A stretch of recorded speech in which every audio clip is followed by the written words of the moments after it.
So, we have the moon in Cancer at 33.2% illumination. Expected though, you're going to be in your feelings a bit, right? And then with the Mercury retrograde, could be in regards to past things, things from the past coming up. That's basically what Mercury retrograde is about, the past, right? And if you don't know what a retrograde is, it's basically when a planet, based on the speed that the Earth is moving, right, and the speed of the other planet from Earth, it gives the appearance or the illusion, right? Because illusions are a big aspect to retrogrades, right? It gives the illusion that it's going backwards. So, but planets don't go backwards, right? So, things, you might see like people throwing their mask on at this time and kind of showing up in a certain light.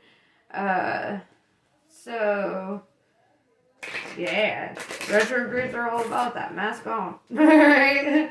And this is our first retrograde since, when? It's been months. Okay, we had months. But then, all that time, Pluto was in Aquarius fucking shit up from over there. So it's like, you ain't catching no break just because you think, oh, we ain't gonna have no retrogrades. No. Instead you get Pluto, which is all about the truth, right? No illusions. No. That's all about disillusionment. And having all this kind of happen so close together, like, I feel like it's been a huge energetic shift for, like, everybody. And then we had the solar eclipse, and the fucking new moon in Aries was intense. Alright, so we have Alpha Centaurians. Foresight, planning, and strategy. What are we strategizing? Sorry, I just bust out a random accent whenever I'm possessed by a different demon, I guess. I'm just kidding. So, let's see.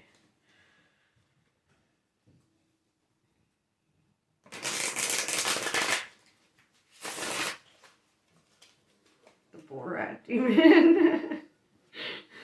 Very nice. Alright, so stop being such a stoner and I'll get on with it.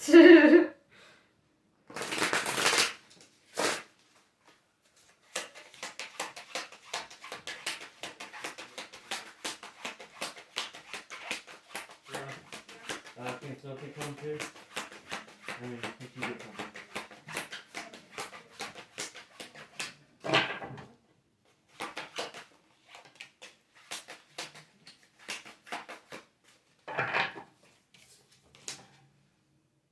Five of Cups.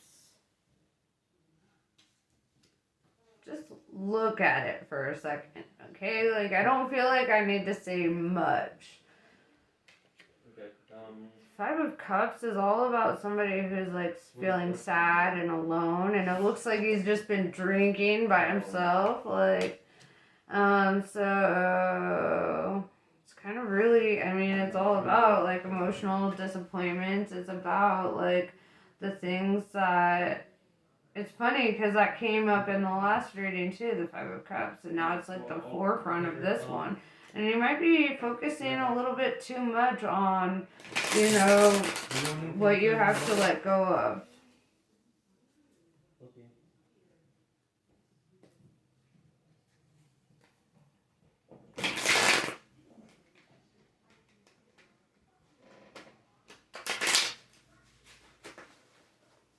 Yeah.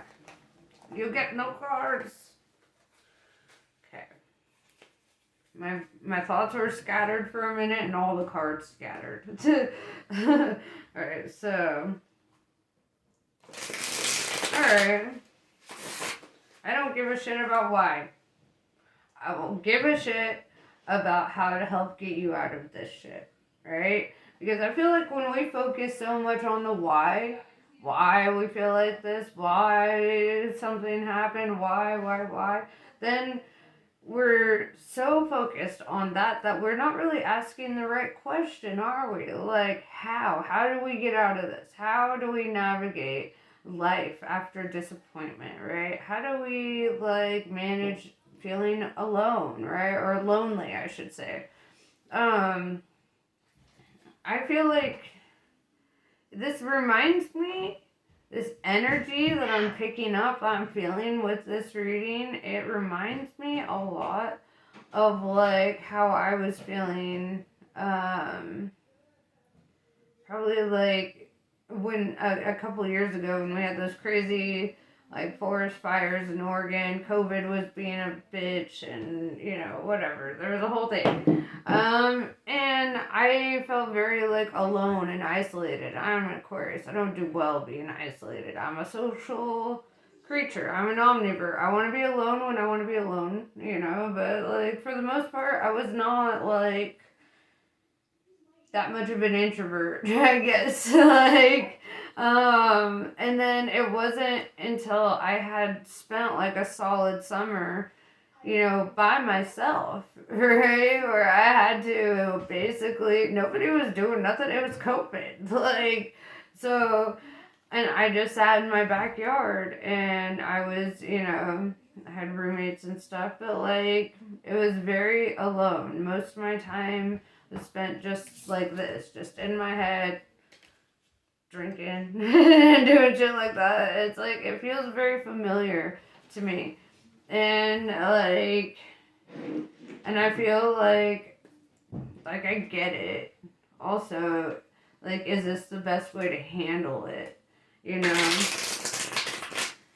the best thing you can do is like not make an enemy of your aloneness, right? Being alone is a gift. Everything, or how did Bukowski's put it? He was like, solitude is a gift, everything else is a test of your endurance, right? And it's like when you get comfortable chilling with yourself and you get comfortable in that, it's almost too hard to invite other people into your energy after that, right? It is too hard. It gets to a point where you're like, you know what, I'm kind of like this.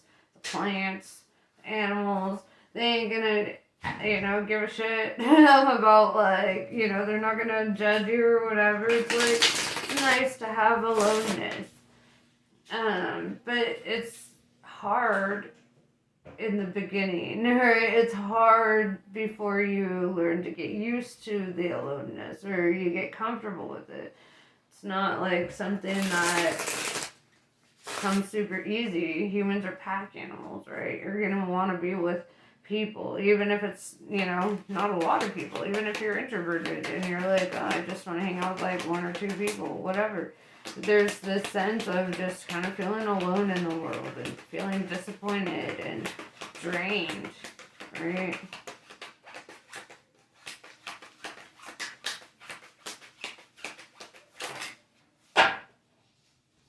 Dude, I feel like I'm reading for the same fucker I read in the last reading, but you're getting your bonus reading. Yeah.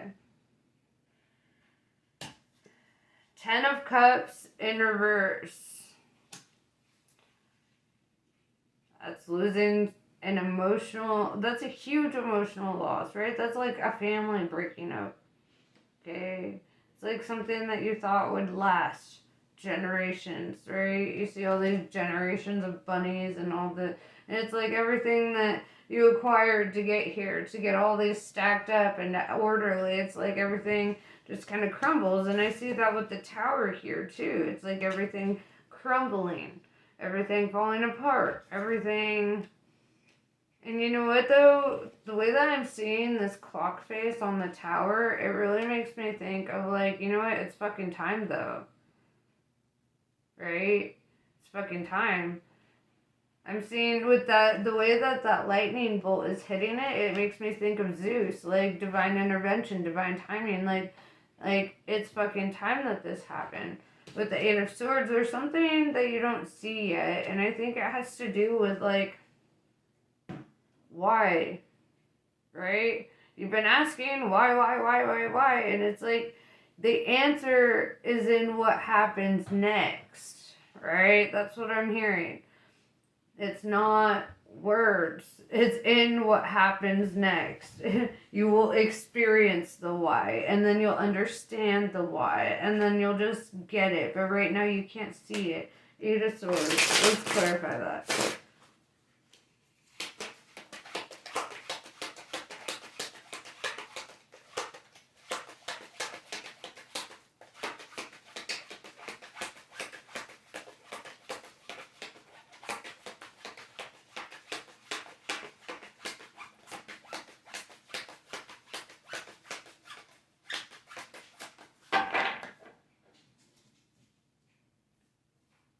Doesn't want you to know.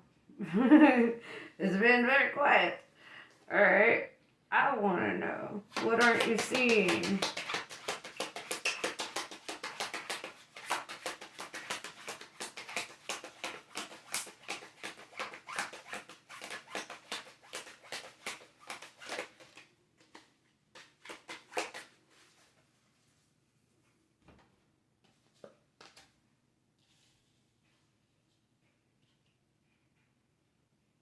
Ace of Wands in reverse, by letting go of something that you were once very passionate about. You get your Ten of Pentacles, right? 10-10. Ten of Cups in reverse with the Ten of Pentacles. Endings and new beginnings.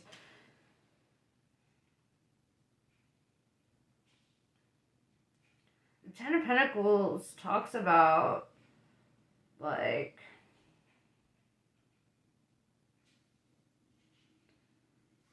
how do I put this? It's like abundance, right? It's like saying what you don't see is what you're not focusing on is your abundance, is what is around you, it is what is protecting you, right? If you see these little guard dogs just chilling out at the door, and it's like you're being protected. It's like, and your path is protected. You're walking into a path of abundance, something that will bring you a lot of happiness, but you don't see it because you're so focused on that Five of Cups. Or you struggle to see it.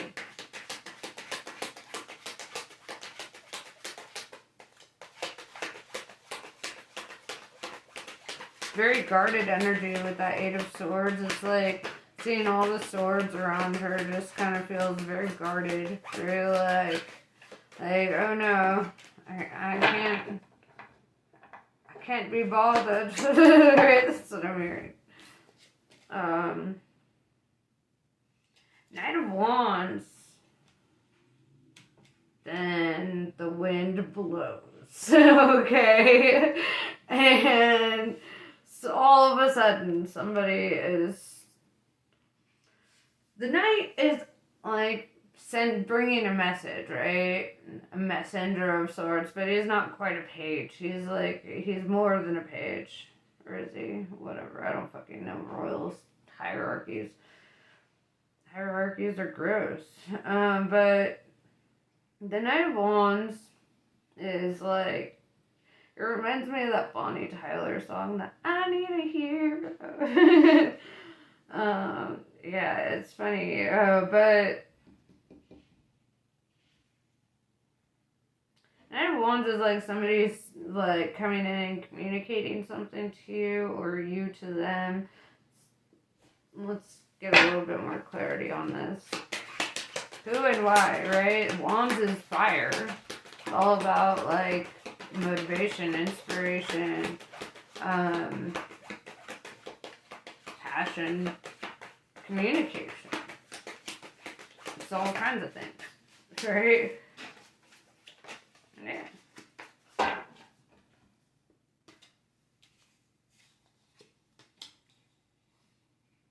Okay. Eight of Wands, this could be in connection, like it's saying basically something's happening very fast. With the Knight of Cups in reverse, it's saying it's not like a love offer, right? But it's like collaborative energy, I guess, is like if you're working on projects with somebody or whatever, or somebody wants to work with you on something. With the Ten of Pentacles, it could be like business related, right?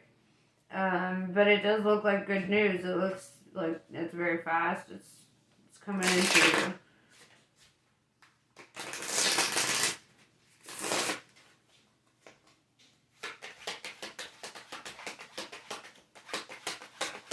Could even be like maybe an opportunity to move or travel, right? Start something new, like a new business or something of that sort. Alright. What is your advice right now?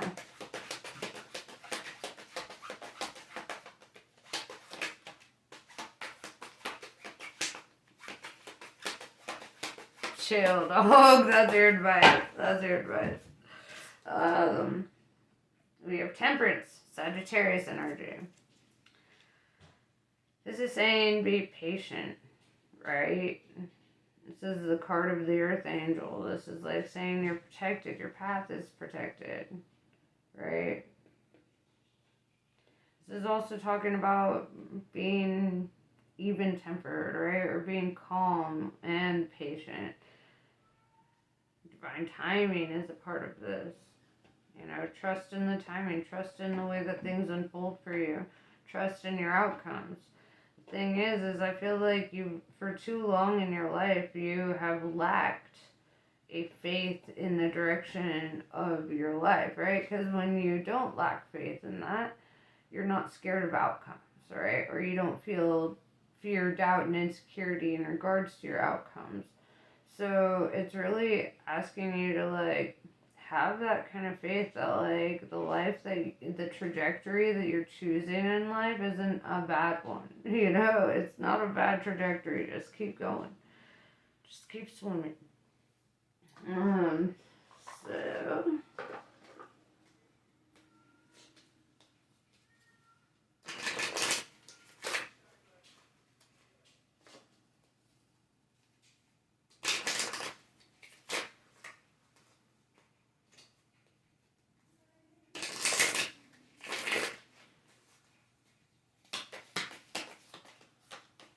there's not a lot of major arcana here either. Same with the last reading if you've watched both.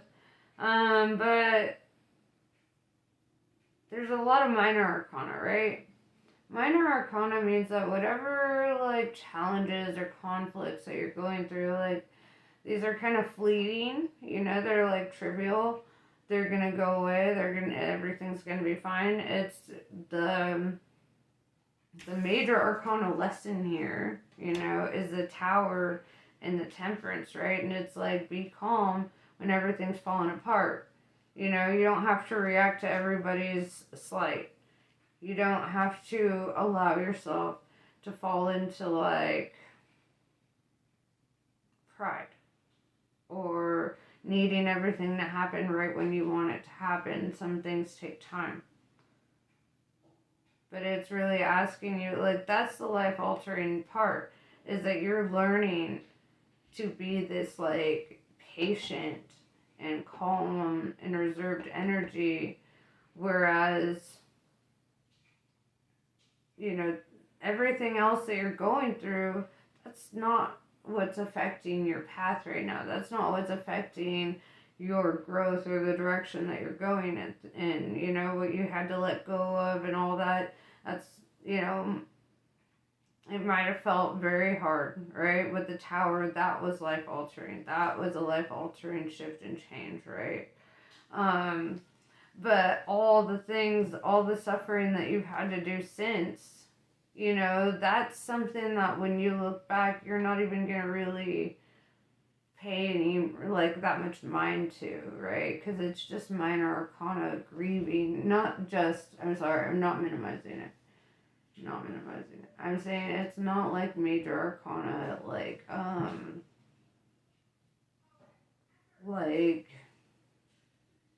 it's a good example.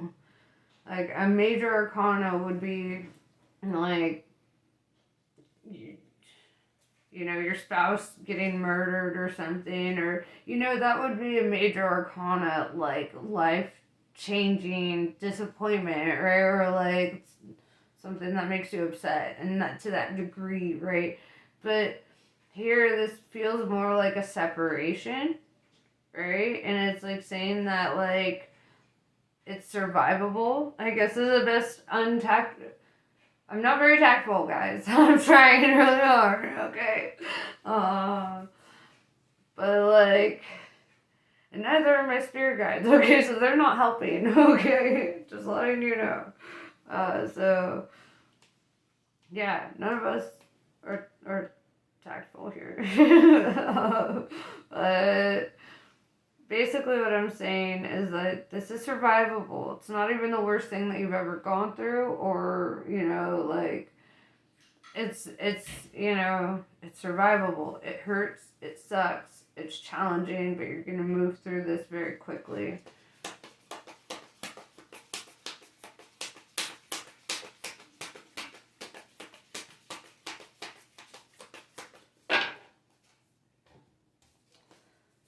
Dumavati.